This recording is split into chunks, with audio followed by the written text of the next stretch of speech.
Isang mahaba at walang katapusang tunog. Iyon ang bumabasag sa katahimikan ng operating room. Ang dating pataas-babang luntiang linya sa heart monitor ay isa na lang tuwid na guhit. Isang testamento ng kamatayan, pero walang puwang ang kaba sa isip at puso ni Dr. Selene Vergara. Huminga siya ng malalim. Ang kanyang mga mata ay nakatuon lamang sa nakahigang pasyente na may bukas na dibdib. Ang bawat segundo ay mahalaga.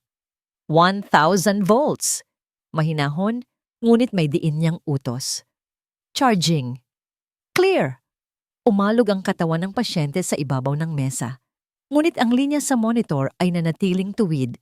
Hindi na nagsisilin. Ang kanyang mukha ay kalmado. Sa likod ng surgical mask, ito ang mundo niya. Dito, siya ang may control. Siya ang nagbibigay ng manipis na linya sa pagitan ng buhay at kamatayan. Again, 2,000 volts. Charging. Clear! Isang mas malakas na pag-alog. Ilang segundo nang nakabibinging katahimikan. Ang lahat ng mga mata ay nasa monitor, nag-aabang. At pagkatapos, beep! Isang maliit na pagtalon sa linya. Beep! Beep! Ang tunog na yon, ang pinakamagandang musika sa pandinig ni Celine. Ang tunog ng isang buhay na naibalik. Muling tumibok ang puso. We have a stable rhythm. Anunsyo ng isa sa mga nurse. Isang kolektibong paghinga ng ginhawa ang pumuno sa silid. Ngumiti si Celine sa likod ng kanyang maskara. Iniligtas nila ang isang buhay. Good job, team, sabi niya. Ang kanyang boses ay puno ng pagod, ngunit may halong tagumpay. Let's close him up. Habang tinatahi ng head surgeon ang dibdib ng pasyente, bumalik si Celine sa kanyang gawain. Ang maingat na pagbabantay sa vitals, ang pagsisigurong hindi magigising ang pasyente hanggang sa matapos ang lahat. Bawat tahi ng siruhano ay tila isang tahi rin sa kanyang puso, isang paalala ng kanyang dedikasyon. Pagkalipas ng ilang oras, matagumpay na natapos ang operasyon. Habang naglalakad si Celine sa pasilyo ng ospital, sunod-sunod ang pagbati mula sa kanyang mga kasamahan.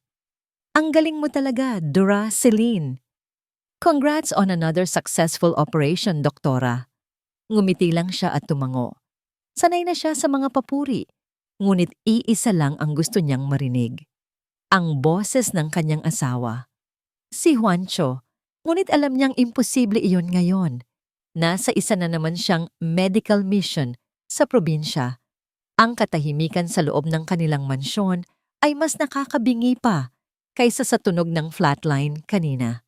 Naligo siya at nagbihis, pagkatapos ay umupo sa kanilang malaking hapagkainan na gawa sa mahogany. Isang hapunan para sa dalawa ang nakahain na inihanda ng kanilang kasambahay.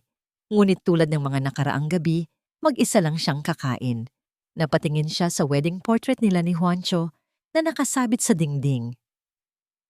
Ang gwapo at matikas na si Dr. Juancho Reyes, ang pinakamagaling na cardiac surgeon sa bansa. At sa tabi nito, siya, nakangiti ng buong pagmamahal. Perpekto.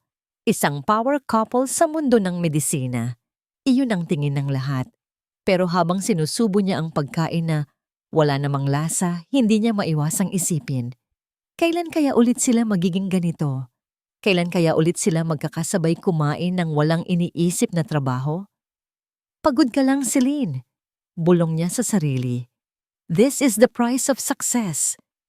Pagkatapos kumain, umakyat siya sa kanilang master's bedroom. Ang kama na king-sized ay tila isang malawak na karagatan ng kalungkutan. Humiga siya sa kanyang panig at gaya ng dati, malamig ang kabilang bahagi ng kama. Niyakap niya ang una ni Juancho. Hinahanap ang amoy nito, ngunit unti-unti na itong nawawala.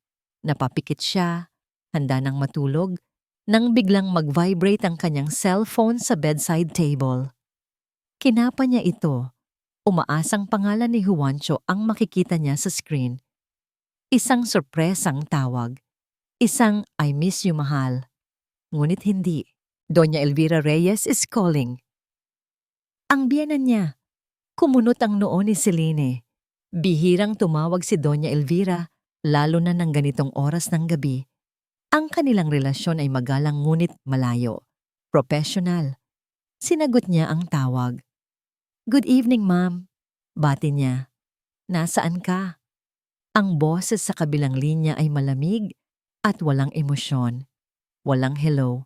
Walang kumusta. "Nasa bahay na po. Kagagaling ko lang sa ospital." "Mag-isa ka lang ba?" "Opo. Nasa mission po si Juancho, di ba?" Sagot ni Celine, nagtataka sa mga tanong nito. Isang sandali ng katahimikan, narinig lang ni Celine ang mahinang paghinga ng kanyang biyenan. "Umuwi ka na sa mansyon," utos nito. Ang tono ay hindi pakiusap, kundi isang kautusan. "Po? Ngayon na po? May problema po ba?" Gulat na tanong ni Celine. "Oo, ngayon din." "Okay po, papunta na po ako. Tungkol saan po ba ito?" Muling nagkaroon ng isang nakakakabang katahimikan at nang magsalita muli si Doña Elvira, ang mga salita nito ay tila matutulis na bubog na tumusok ng diretso sa puso ni Celine.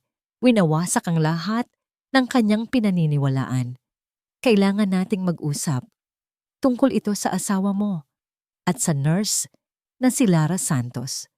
Bawat kanto na nililikuan ni Celine papunta sa mansyon ng mga Reyes ay parang isang pagliko patungo sa isang madilim na lugar na hindi niya alam kung saan.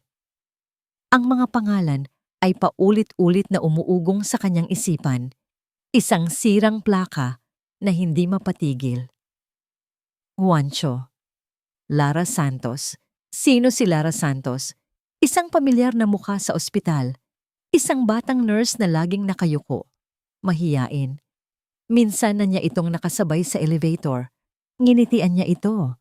Ngunit mabilis lang itong tumango at umiwas ng tingin. Iyon lang. Paanong ang pangalan ng babaeng iyon ay naging lason na biglang ibinuhos sa kanyang mapayapang mundo? Ang malalaking bakal na tarangkahan ng mansyon ay bumukas na tila bibig ng isang halimaw, handang lumamon sa kanya. Ipinark niya ang kanyang sasakyan sa malawak na driveway, sa tabi ng mamahaling kotse ni Doña Elvira. Bawat hakbang niya paakyat sa marmol na hagdanan ay tila may bigat na 1,000 libra. Naabutan niya ang kanyang biyenan sa malawak na sala. Nakaupo ito ng tuwid sa isang antigong silya. Ang kanyang postura ay perpekto. Ang kanyang mukha ay isang blangkong maskara. Walang bakas ng pag-aalala o awa. Para siyang isang reyna na handang magbigay ng hatol. "Maupo ka," sabi ni Doña Elvira. Ang boses ay kasing lamig ng hangin mula sa aircon. Sumunod si Celine, umupo sa sofa sa tapat nito. Ang mamahaling tela ay tila nagyayelo sa kanyang pagdampi. "Ma'am, ano po bang nangyayari? Nag-aalala po ako." Tumingin si Doña Elvira sa kanya. Ang mga mata nito ay matalim. "Hindi ako bulag, Celine, at lalong hindi ako bingi. Naririnig ko ang mga bulungan sa ospital. Nakikita ko ang mga pagbabago sa anak ko." "Anong pagbabago po?" tanong ni Celine. Ang puso niya ay nagsisimulang kumabog ng mabilis. Ang madalas niyang medical missions na wala namang kumpirmasyon mula sa board, ang mga biglaang emergency meetings sa gabi, ang pagiging malihim niya sa kanyang cellphone. Isa-isang bilang ni Doña Elvira, ang bawat salita ay parang isang patak ng asido. At ang batang nurse na yon, laging nakasunod sa kanya. Siya ang personal nurse ni Juancho sa mga out-of-town trips niya. Hindi ba? Napalunok si Celine. Totoo iyon. Pero iyon ay dahil sa tiwala ni Juancho sa kakayahan ni Lara. Iyon ang sinabi ni Juancho sa kanya. "Trabaho lang po iyon, ma'am. Si Lara po ang pinagkakatiwalaan ni Juancho sa mga kaso niya." Sinubukan ni Celine na ipagtanggol ang asawa, ngunit ang kanyang sariling boses ay parang nanggagaling sa malayo. Isang sarkastikong ngiti ang sumilay sa labi ni Doña Elvira. "Trabaho? Celine, pakinggan mo ang sarili mo. Matalino kang babae. Huwag kang magpakatanga. Isang babala ito. Bago pa lumaki ang apoy at masunog ang buong pamana ng pamilya Reyes, ayusin mo ang asawa mo. Para siyang sinasakal. Bawat salita ng biyenan niya ay parang hangin na ninanakaw mula sa kanyang mga baga. Hindi ito pagmamalasakit ng isang ina. Ito ay damage control. May pruweba po ba kayo? Halos pabulong na tanong ni Celine. Isang hibla ng pag-asa. Kailangan niya ng pruweba. Hindi siya maniniwala sa mga salita lamang. Umiling si Doña Elvira. Wala. Malinis magtrabaho ang anak ko. Ang tanging pruweba ko ay ang aking mga mata at ang aking pakiramdam bilang isang ina. Nasa sayo na kung maniniwala ka. Pero tandaan mo, Celine, hindi ko hahayaang masira ang pangalan ng pamilyang ito dahil lang sa isang simpleng kati. Tumayo na ito. Tapos na ang usapan. Nakatulala lang si Celine. Hinatid siya palabas ng isang katulong at hindi man lang siya muling sinulyapan ng kanyang biyenan. Ang pagmamaneho pa uwi ay mas masahol pa. Ang isip niya ay isang malaking digmaan. Ang mga akusasyon ni Doña Elvira laban sa mga alaala ng pagmamahal ni Juancho. Ang malamig na katotohanan laban sa matamis na kasinungalingan na gusto niyang paniwalaan. Pagdating sa bahay, ang bawat sulok ay tila sumisigaw ng pangalan ni Juancho. Ang mga litrato nila, yung mga gamit niya. Pumasok siya sa kanilang walk-in closet, hinanap ang business suit na isinuot ni Juancho bago ito umalis. Kailangan niyang patunayan na mali si Doña Elvira, na ang lahat ng ito ay isang malaking pagkakamali.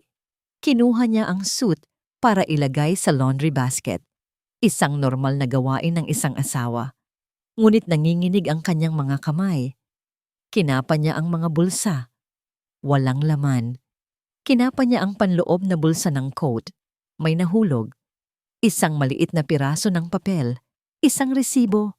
Nanginginig niyang pinulot ito mula sa isang mamahaling restaurant sa Tagaytay. Ang petsa ay noong Miyerkules, ang araw na sinabi ni Juancho na may mahalaga siyang board meeting sa Makati hanggang gabi. Ang mga mata niya ay nanlalabo habang binabasa ang detalye. At sa ilalim, sa tabi ng kabuuang bayarin, may isang maliit na sulat kamay, isinulat gamit ang isang pamilyar na itim na tinta ng fountain pen. Thanks for the lovely dinner, Sir J. Nabitawan ni Celine ang resibo na para siyang napaso. Napayuko siya at naramdaman niya ang unti-unting pag-init ng kanyang mga mata. Isang butil ng luha ang pumatak sa kanyang kamay. Ang unang patak ng isang napakalaking baha na malapit nang sumira sa lahat. Hindi nakatulog si Celine ng gabing iyon. Ang resibo ay nakatago sa loob ng drawer ng kanyang bedside table. Ngunit ang imahe nito ay nakatatak sa kanyang isipan. Isang maliit na piraso ng papel na may kakayahang sirain ang pundasyon ng kanyang buong buhay. Kinabukasan, pilit niyang isinantabi ang lahat. Pumasok siya sa ospital, ginawa ang kanyang trabaho nang may parehong husay at dedikasyon. Walang sino man ang nakapansin sa bigat na kanyang dinadala. Isa siyang doktor. Sanay siya nang magtago ng emosyon sa likod ng isang kalmadong mukha. Ngunit ng hapon na yon, nakatanggap siya ng text mula kay Juancho. "Pauwi na ako, mahal. I miss you. May pasalubong ako." Ang simpleng mensahe ay nagdulot ng isang alon ng pag-asa at takot sa kanyang dibdib.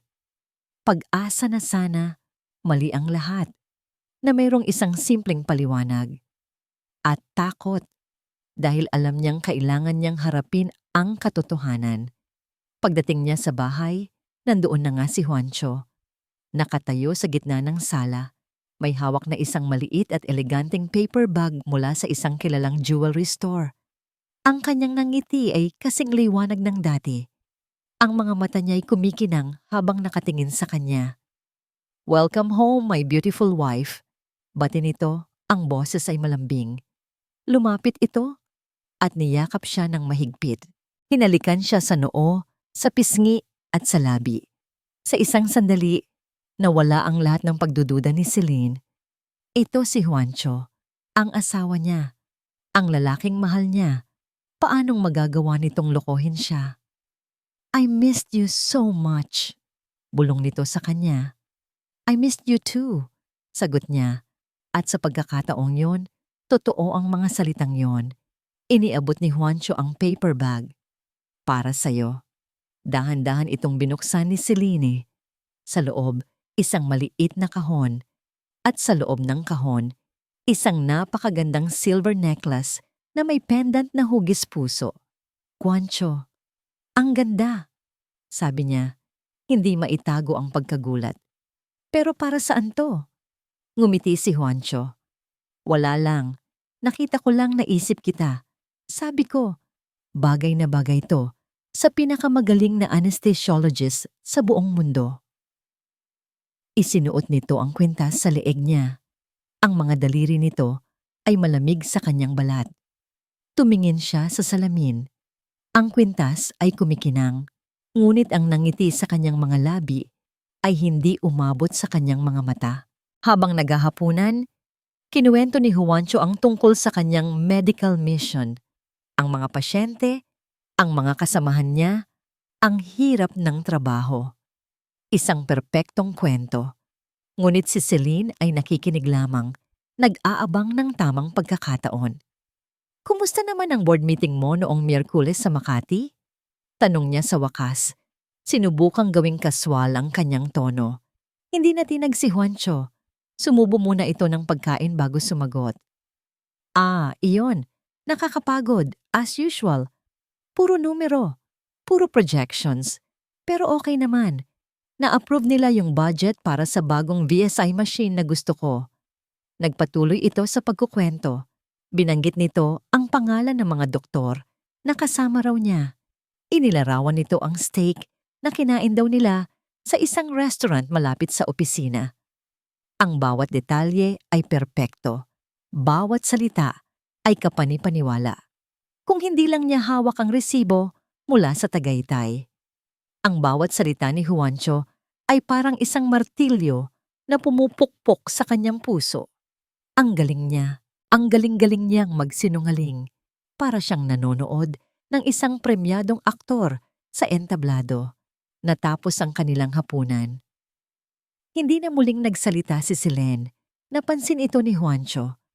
Habang nag-aayos sila para matulog, lumapit ito sa kanya at hinawakan ang kanyang mga balikat.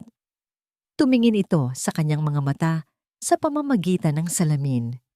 May problema ba, mahal? Malamig na tanong nito. You seem distant. Mula pa kaninang pagdating ko. Napayo ko si Celine. Anong sasabihin niya? Pagod ka lang ba sa trabaho? Dagdag pa nito, ang boses ay puno ng pag-aalala. Sabihin mo lang kung kailangan mong mag-leave. You've been working too hard. Naroon na naman. Ang Juancho na mapag-alaga. Ang Juancho na iniintindi siya. Ang Juancho na nagpaparamdam sa kanya na siya ang may problema. Na baka nga pagod lang siya. Na baka nag-iimbento lang siya ng mga bagay-bagay. Pagod lang siguro ako. Pilit ng ngiting sagot niya. Sige na, maliligo lang ako saglit.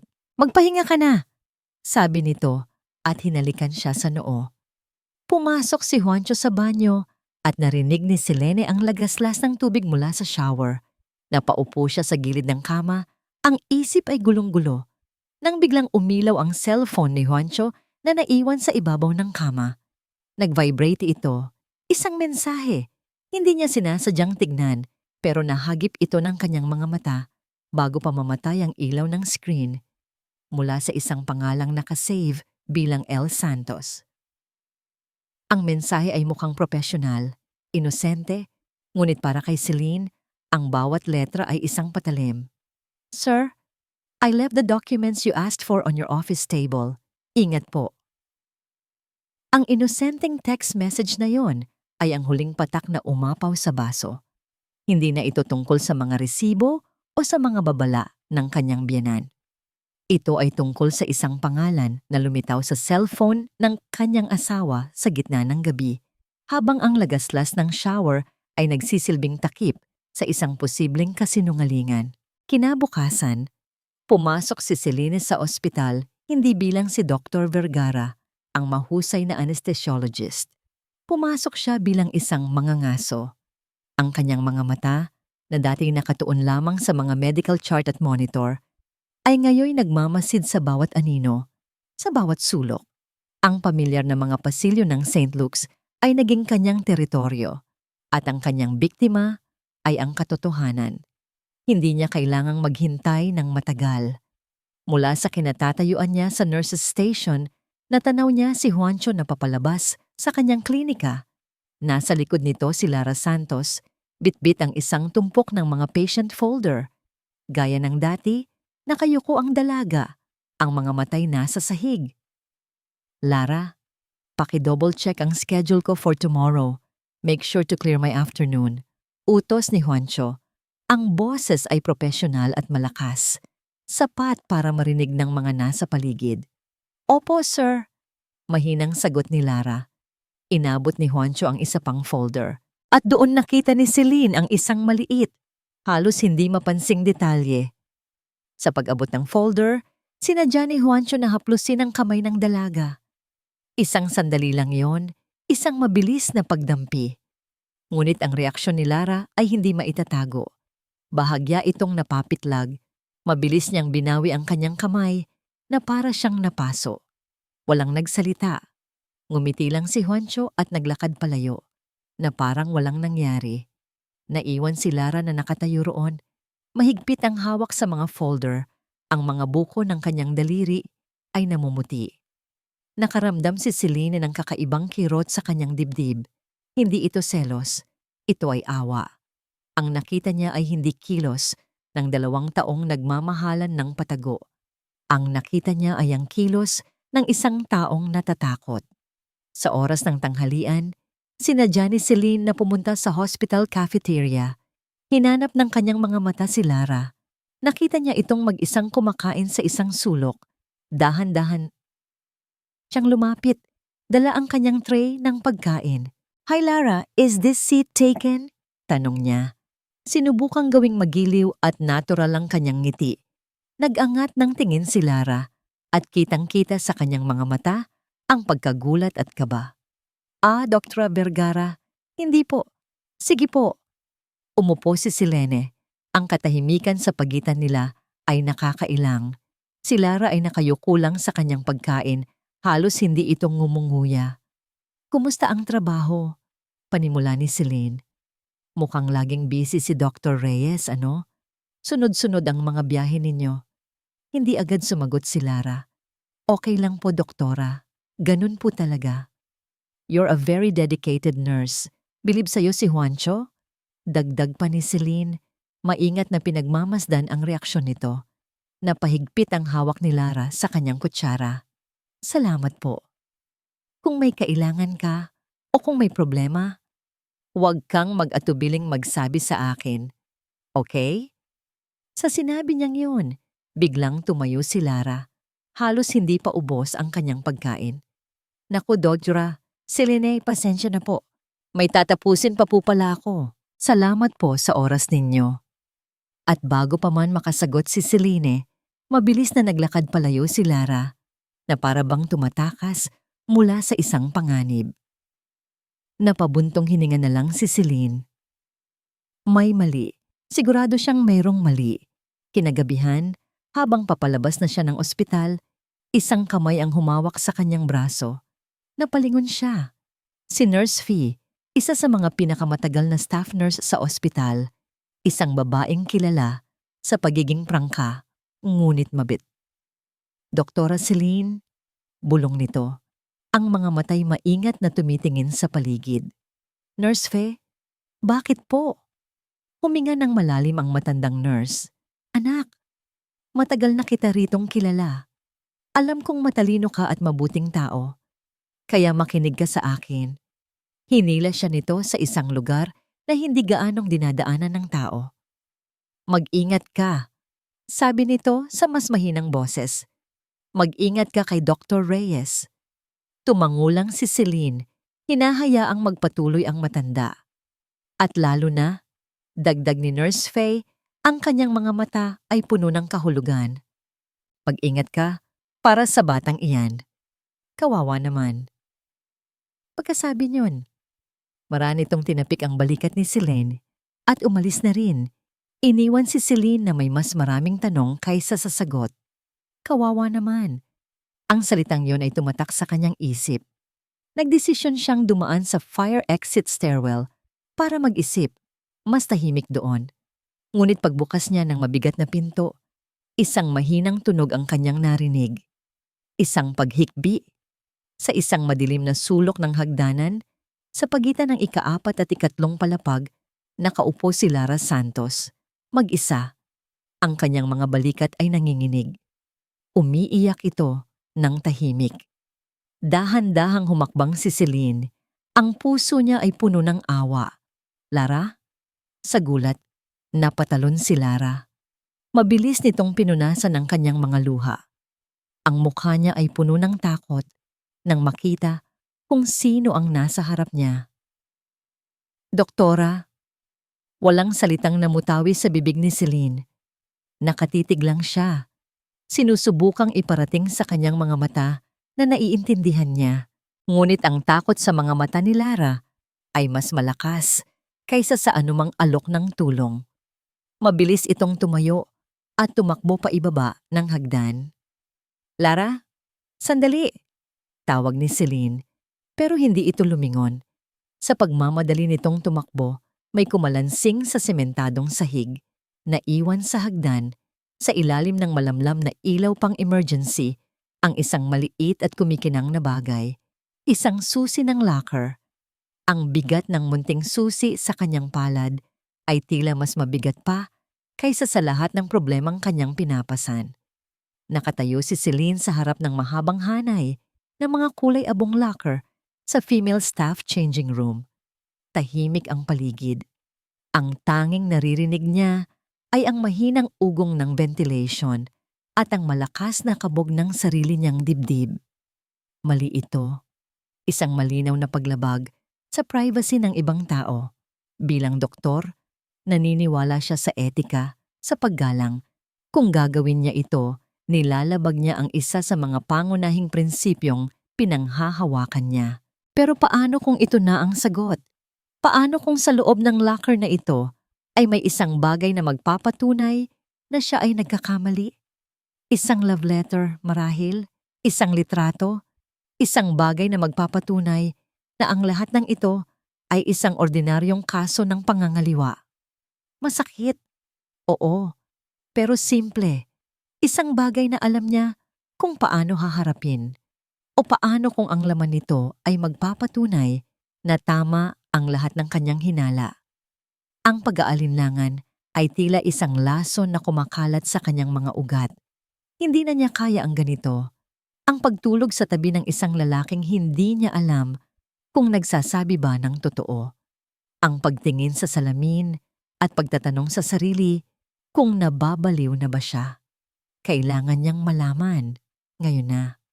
Huminga siya ng malalim.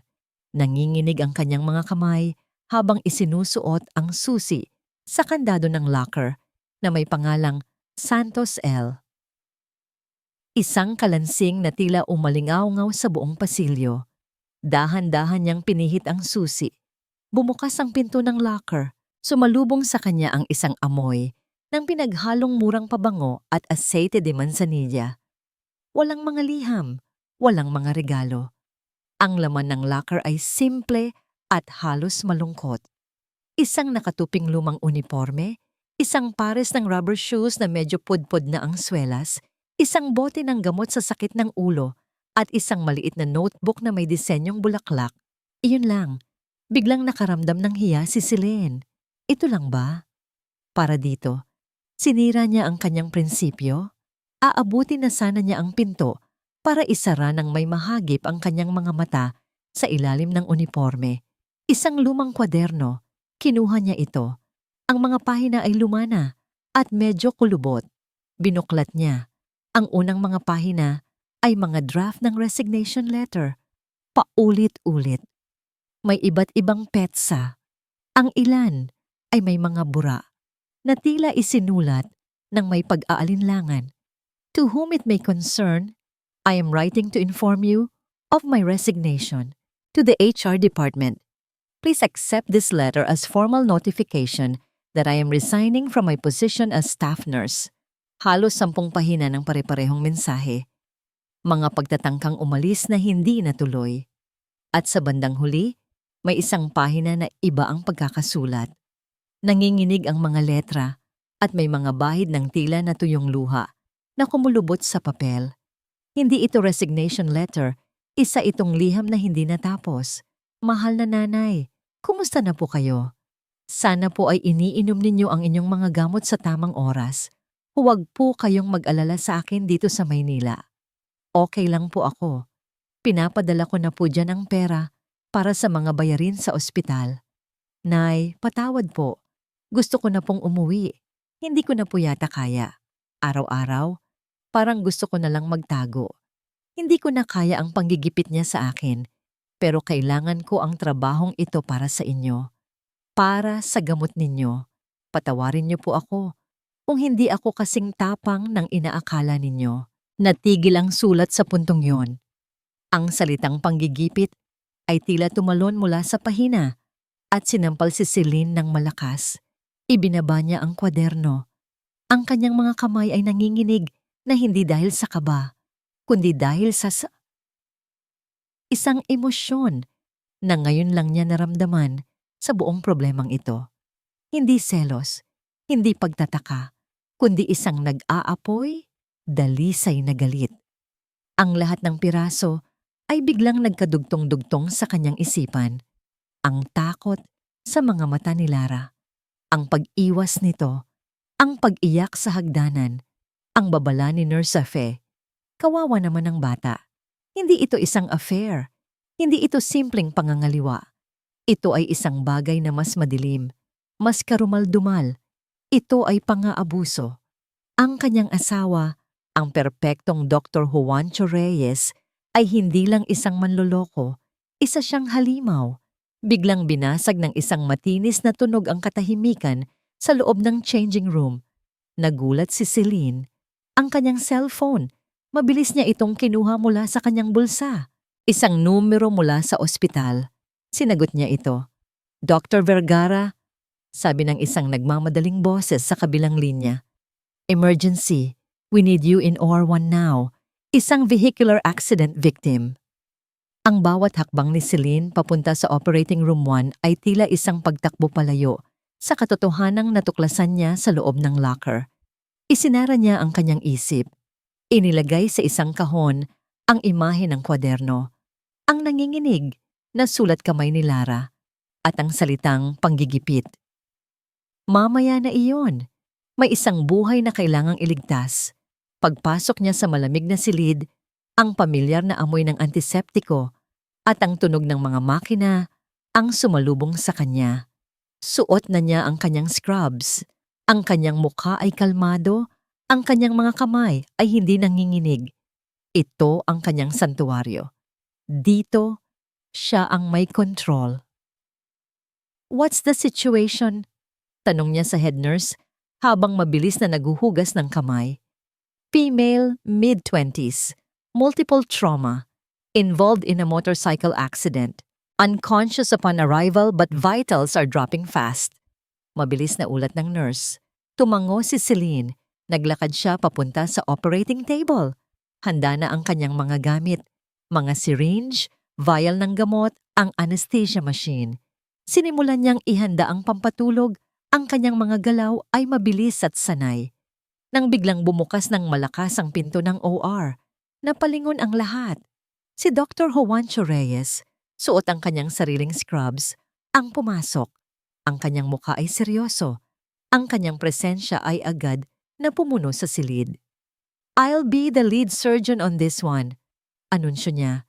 Nagkatinginan ang mga nurse. Isang cardiac surgeon para sa isang trauma case? Ngunit walang naglakas loob na magtanong. Si Dr. Reyes pa rin ang isa sa mga pinakamataas na doktor sa ospital. Nagtama ang mga mata nila ni Celine. Isang malamig na kuryente ang dumaloy sa pagitan nila. Ang mukha ni Juancho ay hindi mabasa, ngunit sa isang saglit, nakita ni Celine ang isang bagay na hindi karaniwan sa mga mata nito. Isang bahid ng pag-aalala. Ngunit para kanino? Let's get the patient in here, now! Sigaw ni Juancho. Ang kanyang boses ay mas malakas kaysa sa karaniwan. At kasunod niyon, iniluwan ng pinto ang isang stretcher na mabilis na itinutulak ng mga orderly. Nakatutok ang atensyon ni Celine sa kanyang mga gamit. Handa nang salubungin ang pasyente. Inaasahan niyang makita ang isang mukhang hindi pamilyar, duguan at walang malay. Ngunit nang ilipat ang pasyente mula sa stretcher, papunta sa operating table sa ilalim ng matinding liwanag ng mga ilaw, natigilan ang buong mundo ni Celine. Ang damit, isang uniforme ng nurse, ang buhok, mahaba at itim, ngayon ay may mga bahid ng dugo. Ang mukha, maputla, may mga galos, ngunit walang dudang siya iyon. Si Lara Santos. Napasinghap si Celine. Napatingin siya kay Juancho. Ang dating kumpiyansa sa mukha ng kanyang asawa ay ganap na naglaho. Napalitan ito ng isang ekspresyon ng purong pagkagimbal at takot. Ang kanyang mga mata ay nanlalaki, nakatitig kay Lara na para siyang nakakita ng multo. "Vitals are crashing!"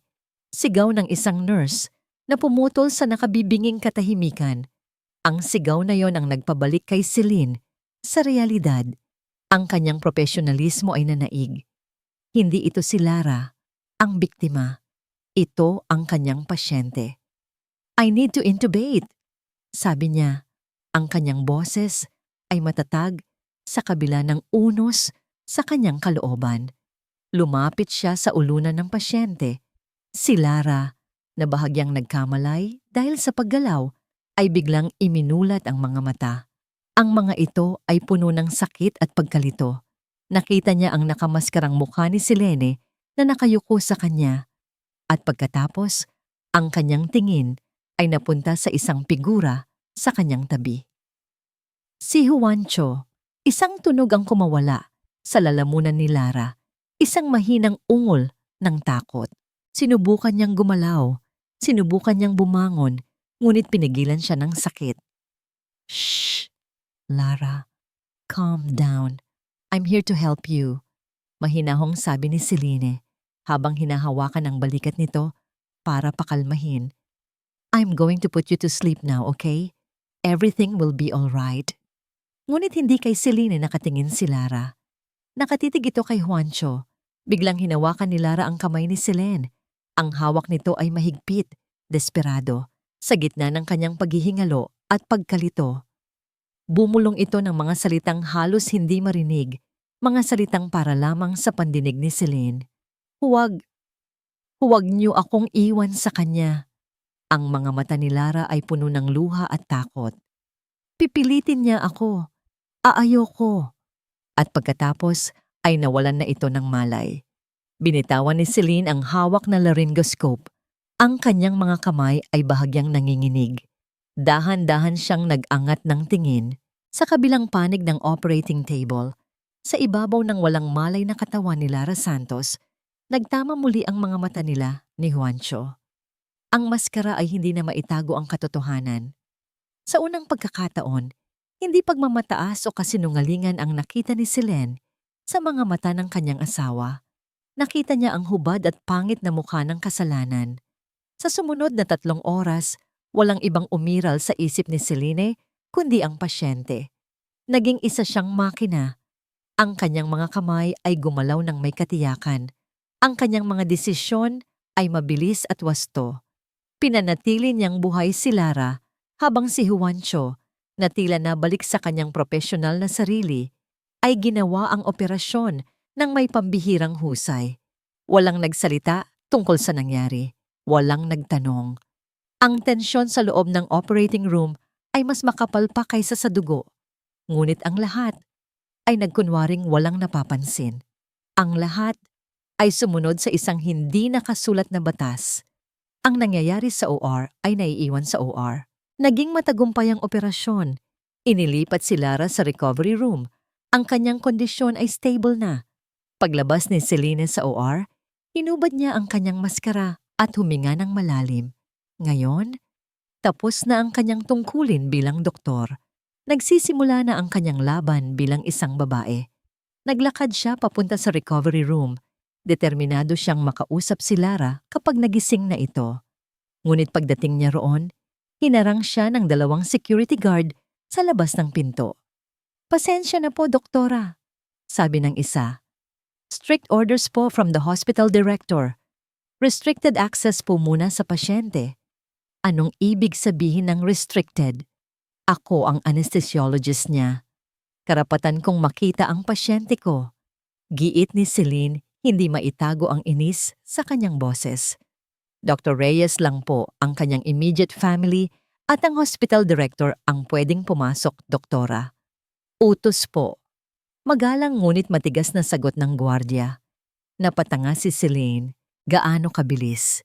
Gaano kabilis silang kumilos para ikulong ang katotohanan sa loob ng isang silid? Alam na niyang walang mangyayari kung makikipagtalo siya sa mga gwardiya.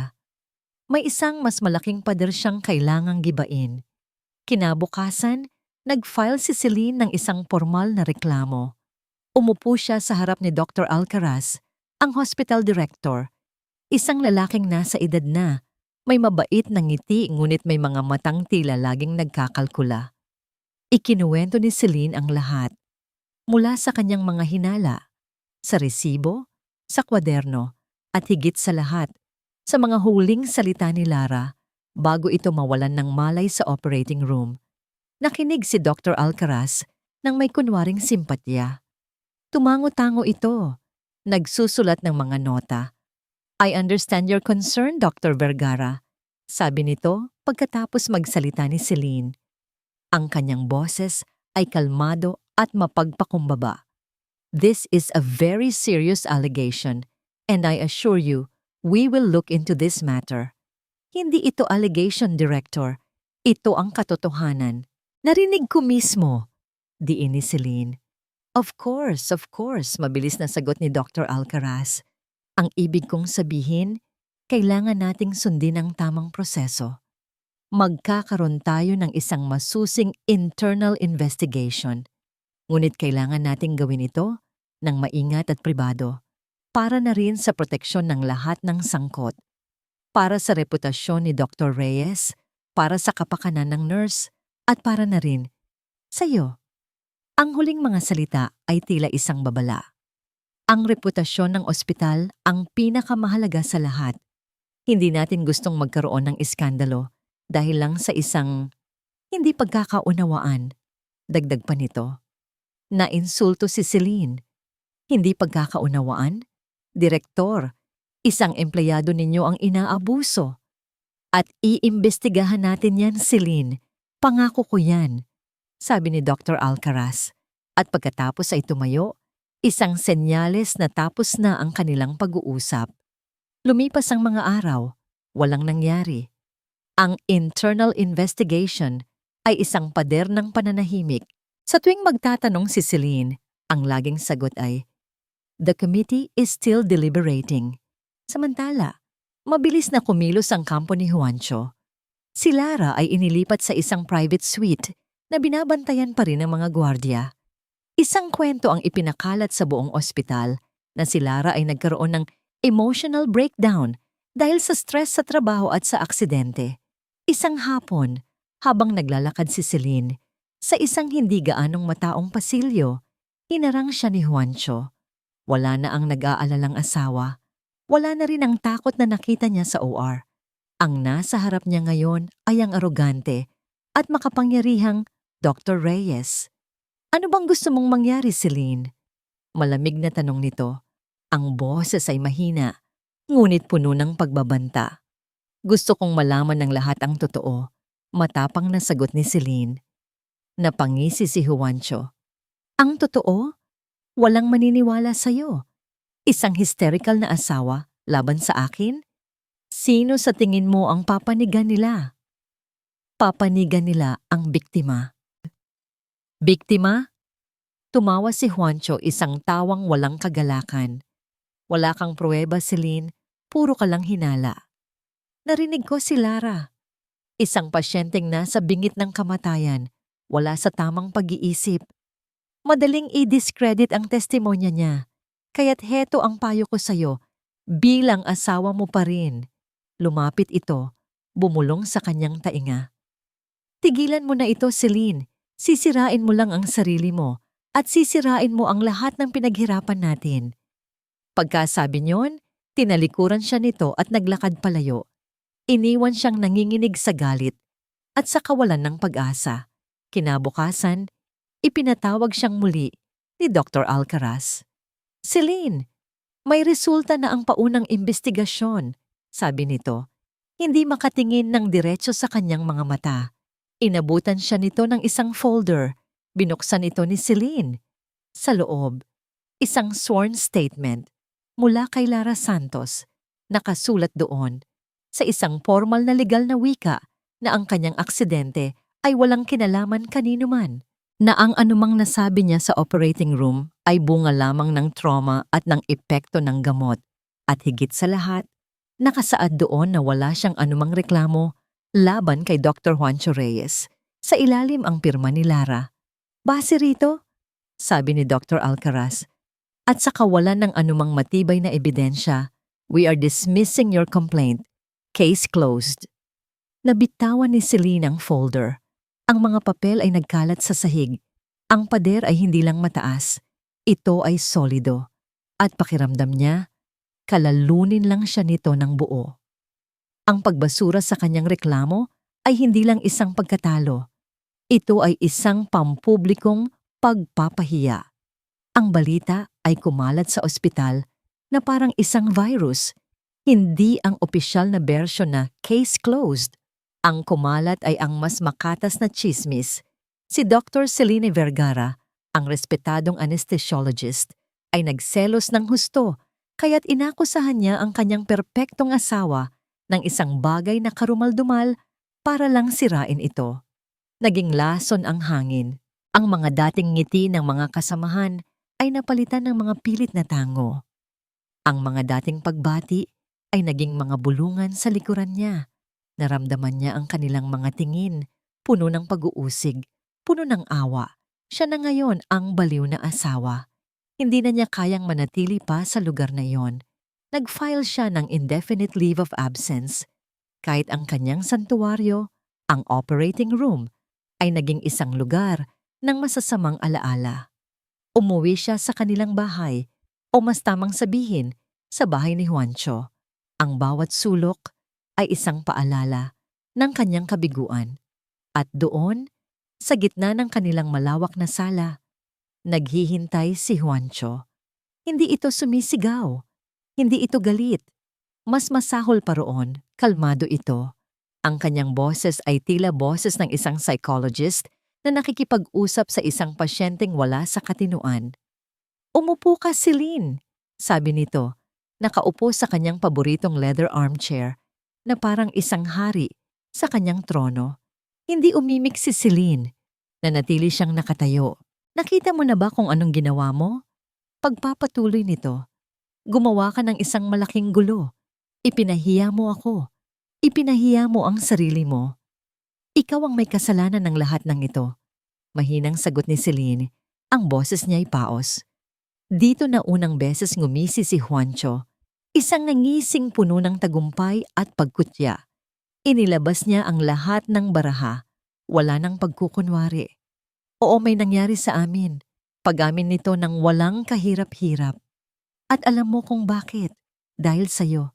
Palagi kang wala. Palagi mong inuuna ang trabaho mo. Anong inaasahan mong gawin ng isang lalaki?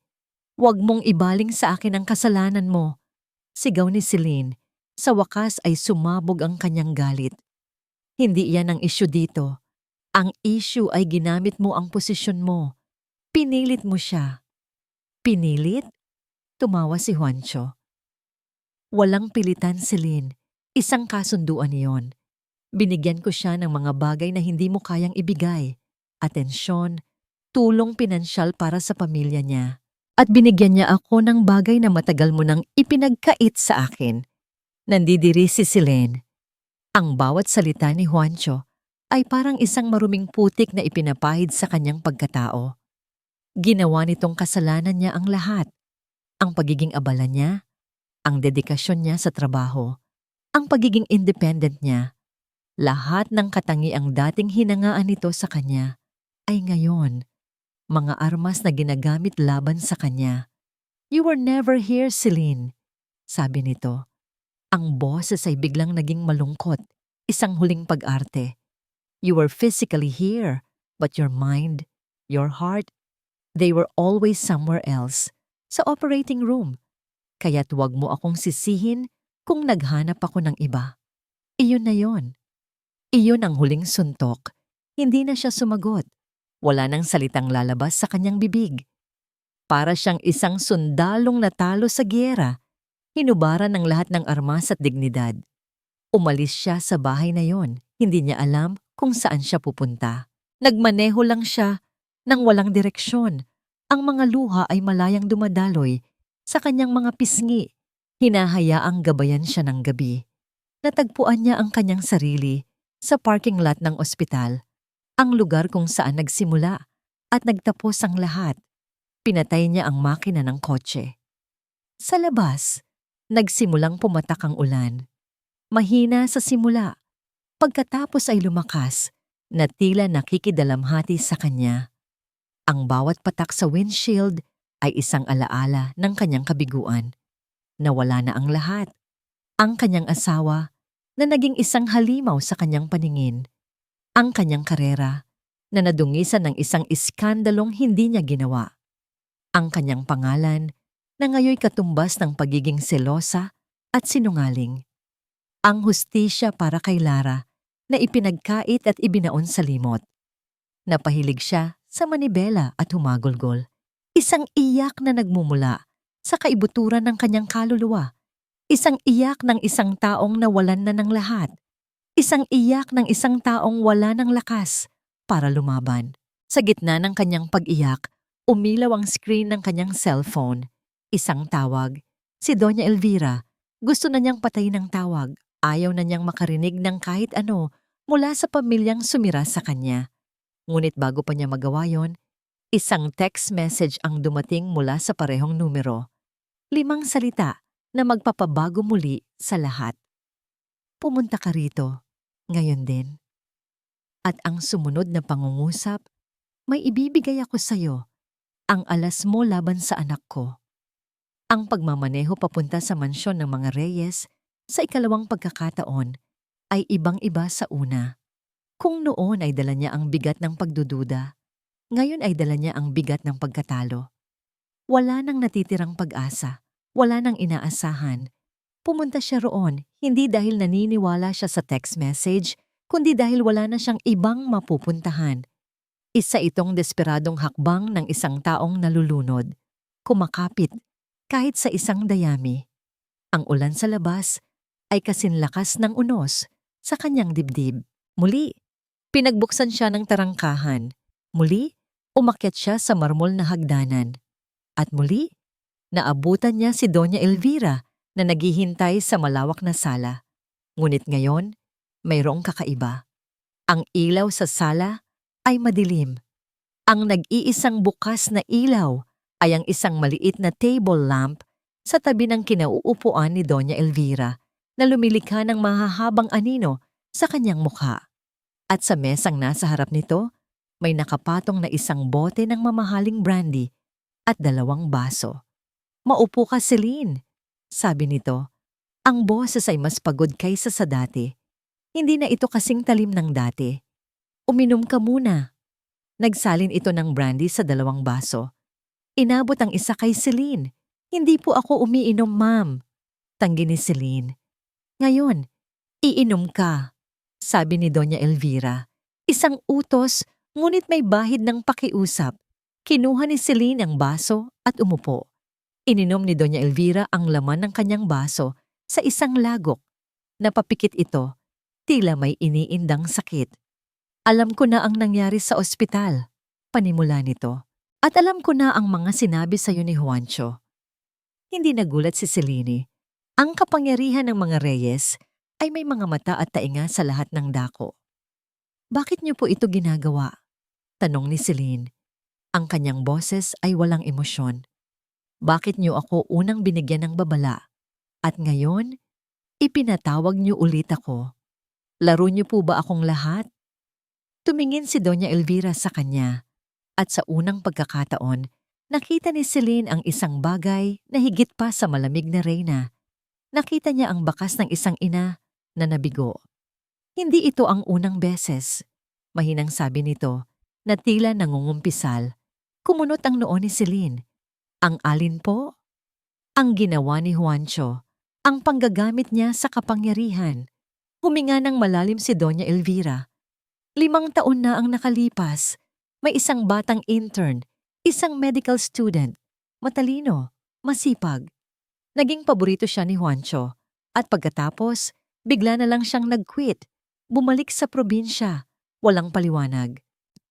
Ang bawat salita ay tila isang mabigat na bato na inaalis mula sa kanyang dibdib. Nalaman ko ang totoo. Hinarap ko si Juancho at umamin siya. Ang sabi niya, tinuruan lang niya ng leksyon ang babae dahil masyado raw itong ambisyosa. At ako, napahinto si Doña Elvira na palunok. Ang ginawa ko ay ang ginagawa ng isang inang Reyes. Inayos ko. Pinuntahan ko ang pamilya ng babae. Nagbayad ako para sa kanilang katahimikan, para sa pangalan ng pamilya. Nakinig lang si Celine.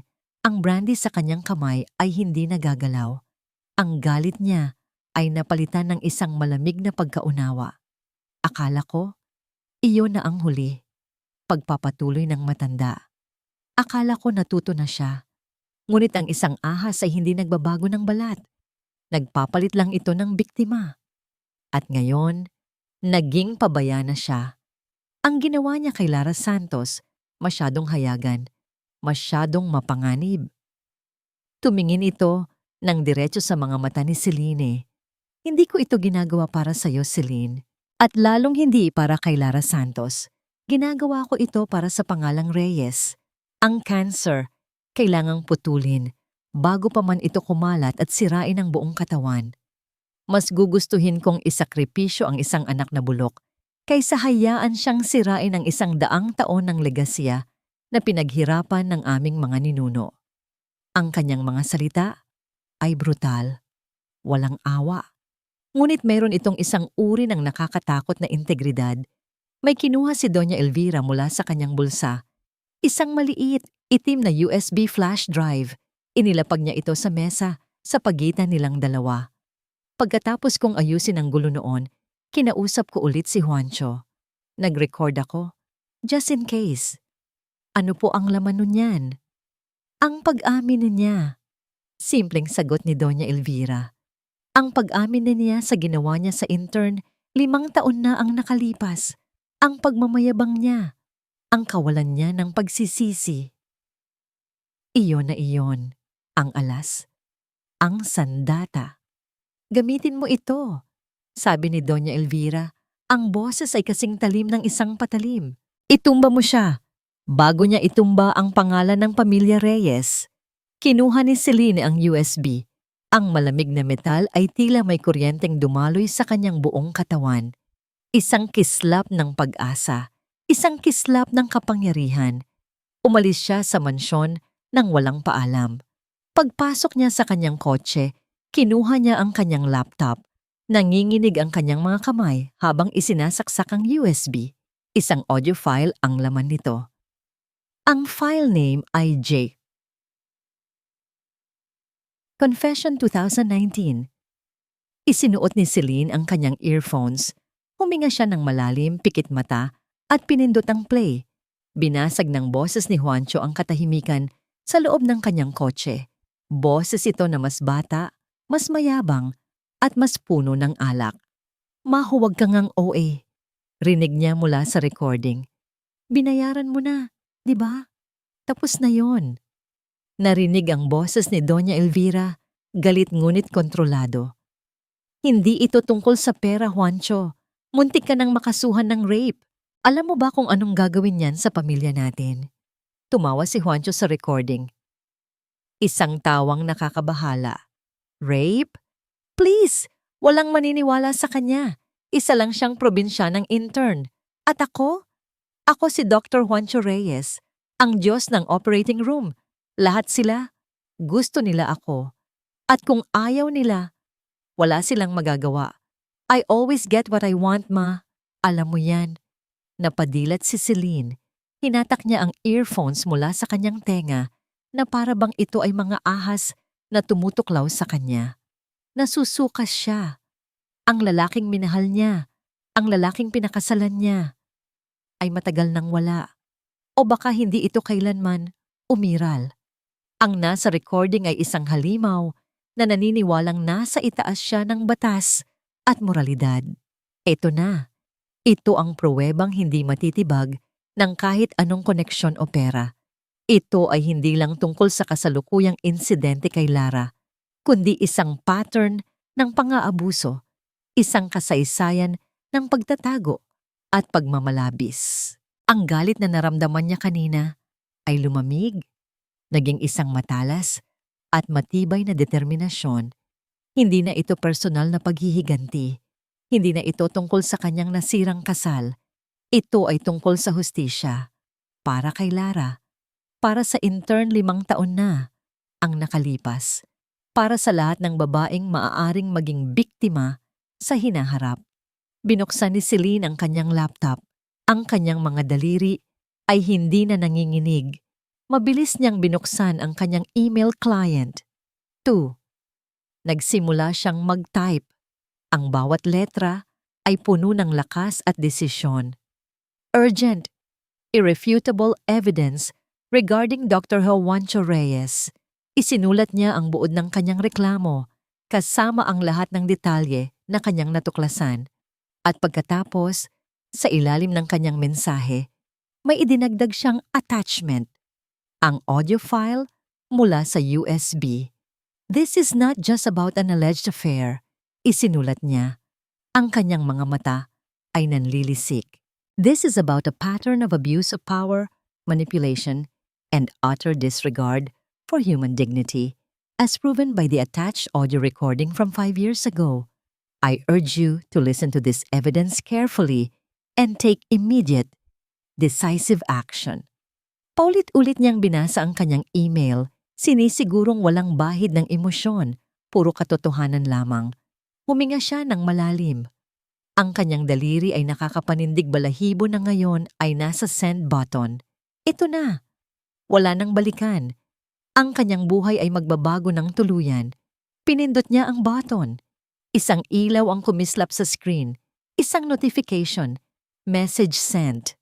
Ngayon, ang digmaan ay nagsisimula na. At sa pagkakataong ito, hindi na siya nag-iisa. Mayroon na siyang armas. Ang email ni Celine ay parang isang bomba na sumabog sa loob ng St. Luke's Medical Center.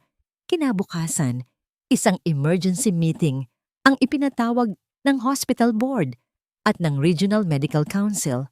Lahat ng matataas na opisyal, mga department head at ilang piling miyembro ng staff ay naroroon. Ang mga muka ay seryoso at ang hangin ay puno ng tensyon. Inimbitahan si Celine na dumalo, hindi bilang isang akusador, kundi bilang isang key witness. Umupo siya sa isang sulok, kalmado ang kanyang muka. Ngunit sa loob niya ay isang bulkan na nag-aalboroto. Maya-maya bumukas ang pinto. Pumasok si Dr. Juancho Reyes. Suot niya ang kanyang pinakamahal na business suit, ang kanyang buhok ay maayos, at ang kanyang mukha ay may pilit na ngiti. Pumasok siya na parabang siya ang may kontrol sa sitwasyon, ang taong nagpapaliwanag ng isang simpleng pagkakamali. Ibinigay niya ang kanyang pamilyar na, "Good morning everyone," na tila isang formal na pagbati sa isang ordinaryong board meeting. Umupo siya sa silya sa gitna, kaharap ang mga miyembro ng board. Nakita niya si Celine sa sulok at nagtama ang kanilang mga mata. Sa mga mata ni Juancho, walang takot. Puro paghamak pa rin. Isang babala na hindi siya magtatagumpay. Nag-umpisa ang meeting. Ang chairman ng board si Dr. Lorenzo ang nagsalita. "Dr. Reyes, may natanggap kaming napakaseryosong reklamo laban sa inyo. Nauna na itong ibinasura, ngunit may bagong ebidensya na lumabas." Tinaas ni Juancho ang kanyang kilay. May bahid ng pagtataka sa kanyang mukha. "Anong klaseng ebidensya, sir?" Ang lahat ng akusasyon ay nalinis na. Isang malaking misunderstanding lang ang lahat. Hindi ito misunderstanding, Dr. Reyes. Seryosong sabi ni Dr. Lorenzo. Ito ay ebidensya ng isang pattern ng pang-aabuso sa kapangyarihan. Sininyasan ni Dr. Lorenzo ang isang technician. Isang projector ang umilaw. At sa malaking screen, lumabas ang pangalan ng audio file. J. Confession 2019. Nawala ang pilit ng ngiti sa labi ni Juancho. Ngunit nanatili pa rin ang kanyang arogansya. Isang audio file? Sino ang nagsabing sa akin galing iyan? Madali lang pekehin ang mga ganyan ngayon. Ito ay authenticated, sabi ni Dr. Lorenzo. At kung makikinig kayo ng maigi, maririnig ninyo ang inyong sarili, Dr. Reyes. At pagkatapos, pinindot ang play. Binasag ng boses ni Juancho ang katahimikan sa loob ng boardroom. Ang boses na mas bata, mas mayabang, at puno ng pagmamalaki sa kanyang ginawa. Ma, huwag ka ngang OA. Nagkatinginan ang mga miyembro ng board. Ang ilan ay umiling. Ang iba ay may halong gulat at pagkadismaya. Rape? Please, walang maniniwala sa kanya. Isa lang siyang probinsya ng intern. At ako? Ako si Dr. Juancho Reyes, ang Diyos ng operating room. Lahat sila. Gusto nila ako. At kung ayaw nila, wala silang magagawa. I always get what I want, Ma. Alam mo yan. Ang boses ni Juancho ay umalingaw-ngaw sa buong silid. Bawat salita ay parang isang suntok sa kanyang perpektong imahe. Nagsimulang nanginginig si Juancho. Ang kulay sa kanyang muka ay nawala. Napatingin siya kay Celine. Ang mga mata nito ay nanlalaki. Puno ng hindi kapani-paniwalang galit at takot. Alam niyang si Celine ang nasa likod nito. Hindi! Sigaw ni Juancho biglang tumayo. Peke iyan! Hindi ako yan! Ngunit huli na. Ang ebidensya ay hindi matitibag. Ang chairman ay may hawak pang kopya ng transcript ng buong pag-uusap. Dr. Reyes, ito ay isang malinaw na paglabag sa etika ng medisina, sa code of conduct ng ospital, at higit sa lahat, sa batas. Sabi ni Dr. Lorenzo, ang kanyang boses ay malamig at matigas. Ang iyong mga aksyon ay lumalampas sa lahat ng katanggap-tanggap na pamantayan. Hindi niyo pwedeng gawin yan sa akin, sigaw ni Juancho, desperado. Ako si Dr. Juancho Reyes, ang pinakamagaling na surgeon sa ospital na ito. Kailangan ninyo ako. Wala kaming kailangan sa isang individual na walang moralidad at nag-aabuso ng kapangyarihan, mariing sagot ni Dr. Lorenzo. Sa bisa ng aming kapangyarihan at base sa mga matibay na ebidensya, ikaw ay suspended ng walang bayad, effective immediately, pending further investigation at ang pagdinig ng medical council para sa posibleng pagbawi ng iyong lisensya. Isang kolektibong paghinga ng hininga ang narinig mula sa mga naroroon. Si Juancho ay nakatayo pa rin, nanginginig, hindi makapaniwala. Ang lahat ng kapangyarihan at pagmamataas niya ay nawala. Natunaw sa hangin. Ang kanyang buong mundo ay gumuho sa isang iglap. Napatingin siya muli kay Celine. Ngunit ngayon, ang kanyang mga mata ay walang makitang pagtatagumpay. Ang nakita niya ay isang babaeng tumatayo ng matatag, puno ng dignidad at katahimikan. Hindi ito personal na paghihiganti para kay Celine. Ito ay hustisya. Habang inilalabas si Juancho ng 2 security guard, ang kanyang mga salita ay patuloy na umuugong sa isip ni Celine. Sisirain mo lang ang sarili mo. Ngunit hindi siya nasira. Sa halip na tagpuan niya ang kanyang boses. Paglabas ni Celine sa boardroom na may pakiramdam na isang mabigat na pasanin ang inalis sa kanyang mga balikat. May nakita siyang isang figura na naghihintay sa dulong bahagi ng pasilyo. Nakaupo sa isang bench, nakayuko, si Lara Santos. Nag-angat ito ng tingin nang makita si Celine. Ang kanyang mga mata ay puno ng luha. Ngunit sa pagkakataong ito, walang takot. Tanging pasasalamat, dahan-dahan itong tumayo at lumapit. Salamat Dr. Vergara, sabi nito. Ang boses ay mahina, halos pabulong. Patawad po. Isang tahimik na sandali. Iyon ang namagitan kina Celine at Lara sa pasilyo ng ospital. Walang kailangan pang sabihin. Ang bawat isa sa kanila ay nauunawaan ang bigat ng pinagdaanan ng bawat isa. Ang mga luha sa mata ni Lara ay nagpatunay sa lahat ng hindi nasabi. Walang anuman, Lara. Mahinang sagot ni Celine. At wala kang kailangang ipagpaumanhin. Hindi mo kasalanan. Huminga ng malalim si Lara. Ginawa ko po iyon. Para sa nanay ko. May sakit po siya at kailangan ko po ng trabaho. Tumango si Celine. Alam ko. Nabasa ko ang kwaderno mo. Nagulat si Lara. Ngunit hindi na nagtanong pa. Tumingin lang ito kay Celine ng may paghanga. Kayo po ang nagligtas sa akin. 2 beses. Ngumiti si Celine, isang tunay na ngiti na umabot sa kanyang mga mata.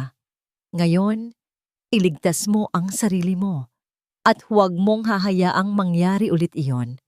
Niyakap ni Celine si Lara, isang yakap ng pagkakaisa, ng pagpapatawad at ng pag-asa. Sa yakap na yon, tila ang mga pader na bumalot sa puso ni Celine ay unti-unting gumuho.